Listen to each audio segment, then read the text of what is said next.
very good evening to you.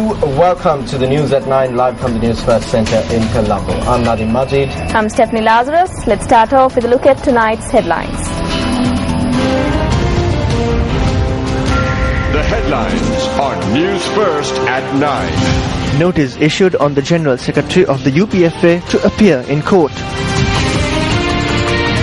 Sawat Fonseca complains to the Elections Commissioner over obstruction caused during a meeting. Will the purchasing of thermal energy attribute to the increase of electricity tariffs? අධික විදුලි බිලක් කාර්යභෝගිකයා මත පැටවෙන අර්බුදයකට රට ගමන් කරමින් ඉන්නවා කියන එක අපිට බොහොම පැහැදිලියි. Issues continue to crop up with regard to the proposed ICC draft. News First at 9. 13 individuals have been hospitalized following a gas tank explosion at a workshop located in the Homagama industrial zone. The injured have been admitted to the Homagama hospital. That's right. Now, the police, according to the police, at least the incident occurred at around 7:40 this evening. Investigations are underway to ascertain the cause of the explosion. Moving on to other local news. Now, several years ago, Newsfirst reported on an incident at the Kalabola Teaching Hospital where an infant was being claimed by two mothers. Now, today, Newsfirst once again visited the hospital to report on a newborn who has no one to claim him. Newsfirst Vindhya Veer Surya Faldish report. An infant believed to be just a day old was found left abandoned from the Pragatipura area in Mirihana last morning. Doctors say that the infant was left abandoned hours after being born. Newsfirst inquired into the health condition of the infant. The infant is not facing any life-threatening situation. We will be providing treatment according to the condition of the child. This infant is now under the care of the doctors of the Kalabola hospital. However, what will happen to him tomorrow? Once the child is produced in court, the child directly falls under the care of the Department of Probation. Subsequently, there are houses which fall under the purview of the government that take care of these children. If these foster homes do not have sufficient space for the child will be directed to a children's home. There is a committee in the department that looks into the well-being of the child. That committee will later on make its recommendations to court on the child.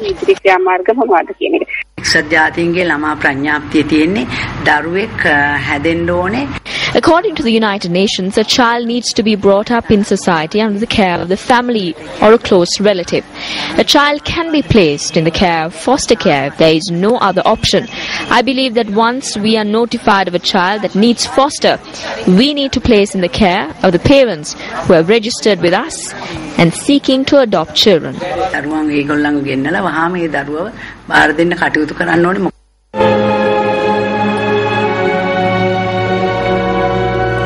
Biology is a list of what makes someone a mother. Oprah Winfrey.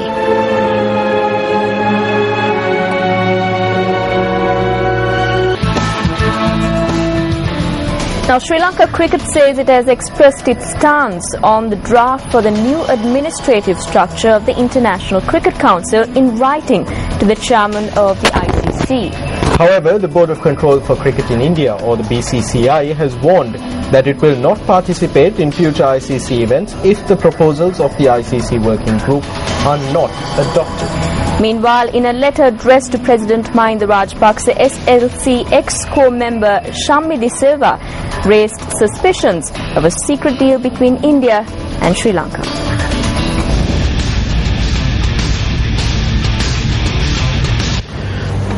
The draft containing the proposals for the new administrative structure of the ICC, which vests full power with India, England and Australia, is to be submitted to the Executive Committee of the ICC on the 28th of this month. Why has this draft been the subject of a major controversy? 1. As per this draft, permanent membership of the ex-core of the ICC will be restricted to India, England and Australia. 2. All committees operating under the ICC will come under the purview of the new ex-core. 3. The new ex-core will be vested with executive powers beyond the ICC. 4. A notable feature is that the fourth member of the ex-core is to be appointed as per the prerogative of India, England and Australia at a time deemed appropriate by them. 5. The FTP or Future Tours program is also to be abolished in the future. The cricket boards of Pakistan, South Africa and the West Indies recently voiced their strong opposition to this controversial draft. SLC too announced that the executive committee, which convened yesterday, had determined that they need sufficient time to inquire into this draft. SLC Treasurer Nuski Mohammed said that SLC had decided to stand against the new proposals for the ICC. However, a senior official at SLC noted that a tense situation arose at one point when the Exco was considering the new draft of the ICC. This official said that a tense situation arose around a letter that was addressed to the President regarding the ICC draft by a member of the Exco. The letter, dated the 23rd of January 2014, addressed to the President by SLC Exco member Shammi Silva, claims that SLC is following a dual agenda with regard to the proposals and that they are attempting to betray the country internationally once again. Here is a translated excerpt from this letter. The President of Sri Lankan Cricket participates at meetings of the International Cricket Council representing SLC. At the Executive Committee meeting of the ICC held on the 9th of January, a copy of the draft in question was submitted to the SLC President. However, even at the time that this letter was penned to Your Excellency the President, a copy of this draft had not been presented to us as members of the SLC Executive Committee. One of the major questions facing us today is whether certain senior officials at the SLC are attempting indirectly to make Sri Lankan cricket kneel before India. As such, a justifiable suspicion has risen among the cricket-loving public as to whether the efforts of these senior officials at SLC to gratify India are the result of their having abandoned the nation in favor of the amount of dollars they would receive. End of translated excerpt. However, an official at the SLC noted that Shammi Silva had withdrawn this insinuation of a suspicion of a financial transaction in this letter at the Exco meeting held yesterday. Chief Executive Officer of Sri Lanka Cricket, Ashley De Silva, said that he could not make an official comment on this letter.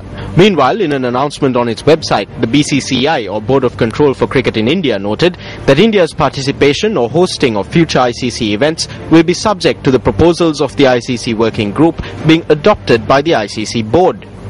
What are the points contained in these proposals? More tomorrow.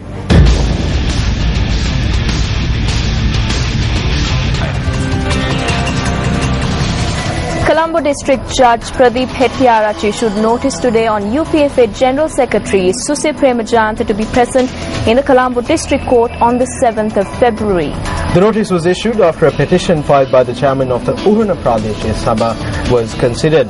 Now the petitioner is seeking an injunction order from court which prevents UPFA General Secretary Minister Susi Premajantha from informing the Elections Commissioner and the relevant returning officer that the petitioner has been removed from the position of the Uhana Pradesh Sabha following the defeat of the Pradesh Sabha's budget for 2014 on 2 occasions. The petition seeks a determination from court that this does not present sufficient cause to remove the chairman from his post and that such a move would be illegal.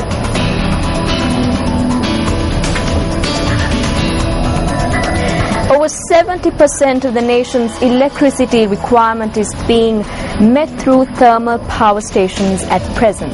Now the National Movement of Electricity Consumers warns that against this backdrop, there is a risk that electricity tariffs will increase further. The Noracholai, New Lakshapana and Canyon power plants and the section of the Kalanithissa power plants are still inactive. As a result, 515 megawatts of electricity has been lost on the national grid. National electricity generation yesterday was at 33.373 gigawatts per hour, with 72.8% of this power coming from the thermal power plants. The balance is being generated through hydropower and wind power plants. The National Movement of Electricity Consumers says that given the situation, the Ceylon Electricity Board is now purchasing electricity from privately owned thermal power plants at a high cost. Rumours have spread that the Electricity Board has entered into talks to reconnect 3 furnace oil power stations that were removed from the grid. Discussions with the owners of these power stations will have to proceed with the disadvantageous conditions.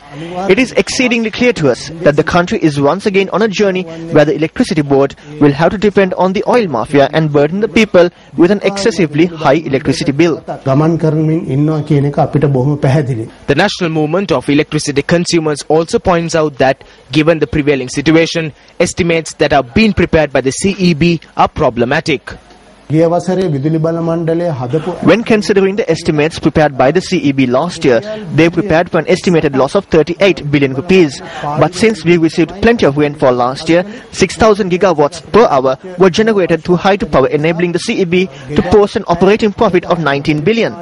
Over the recent past, the CEB has continuously attempted to burden the people with an excessively high electricity bill using false estimates.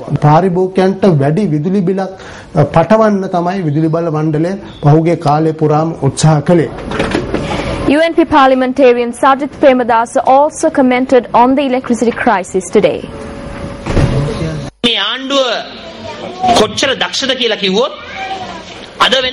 The talent of this government is very evident, given that 7 power stations are inactive. 2 government ministers are saying that this is a conspiracy. I wish to ask these ministers, is this an international conspiracy? Was it Ban Ki-moon that made these power stations inactive? Was it Navaneethan Pillai? Or is it Pavitra Vanyarachi, who is in charge of the power sector, that should be held accountable for this? 700 megawatts of power have been lost for our country today. We need 1,800 megawatts a day. Who is going to give the country the power that has been lost? It will all come from a privately owned fuel power station. The private fuel power station charge an incendiary amount from the country per unit. My friends, when they charge this incendiary amount, a commission goes to the officials at the electricity board and to the political authorities in charge of the power sector. This is the true story.